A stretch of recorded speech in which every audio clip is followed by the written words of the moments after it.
बिहार में सत्ता परिवर्तन के कुछ ही घंटे हुए थे कि अब निर्वाचन आयोग ने राज्य में राज्यसभा की 6 सीटों पर चुनाव का ऐलान कर दिया है।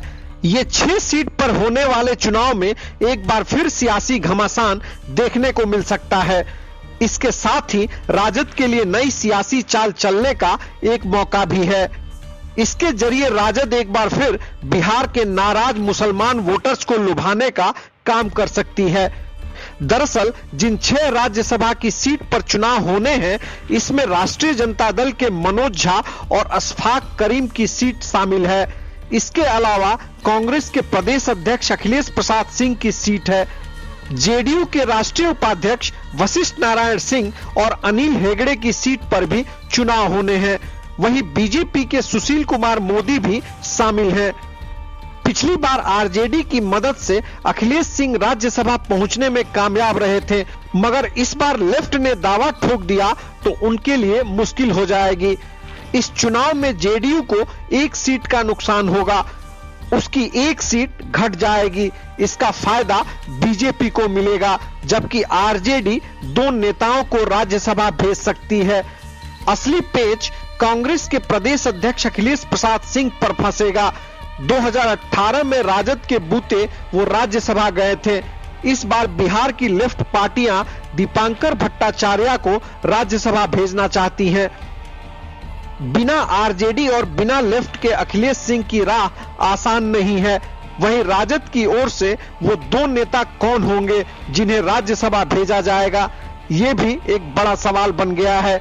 इसके अलावा जेडीयू की ओर से वो कौन सा उम्मीदवार होगा जो राज्यसभा भेजा जाएगा, इसको लेकर कयास का दौर शुरू हो गया है। राजनीति के जानकार मानते हैं कि राजद की 1 सीट से मनोज झा का राज्यसभा जाना लगभग तय है, लेकिन अशफाक करीम की सीट पर राजद किसी दूसरे उम्मीदवार को राज्यसभा भेज सकती है। दरअसल अशफाक करीम बीते कुछ समय से विवादों में है। लगातार वह जांच एजेंसियों की निगरानी में है। उनके कई ट्रस्ट या कॉलेज पर सीबीआई की छापेमारी हो चुकी है। इस सब विवाद को देखते हुए राजद किसी दूसरे मुसलमान उम्मीदवार को राज्यसभा भेजना चाहती है।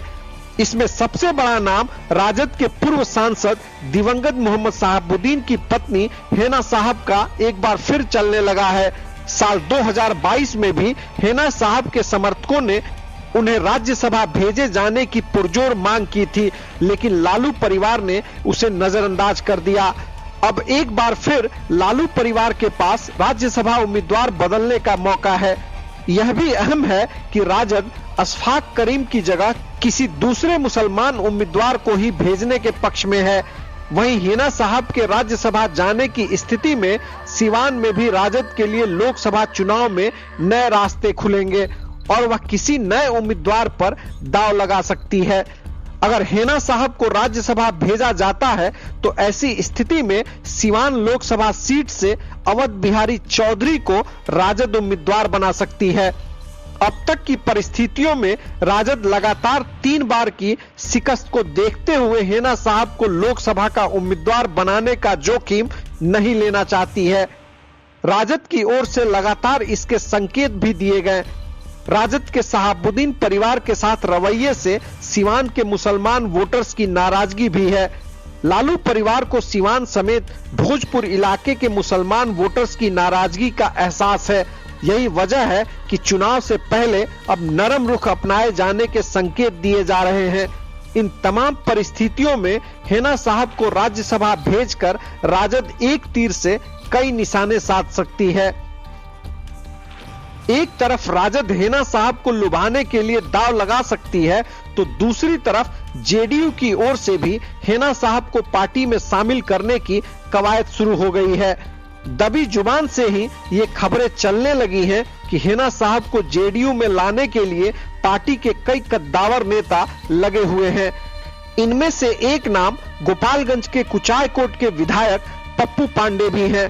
पप्पू पांडे के अलावा अन्य कई लोकल स्तर के नेता उन्हें पार्टी में शामिल कराना चाहते हैं। बहरहाल फैसला हेना साहब को करना है।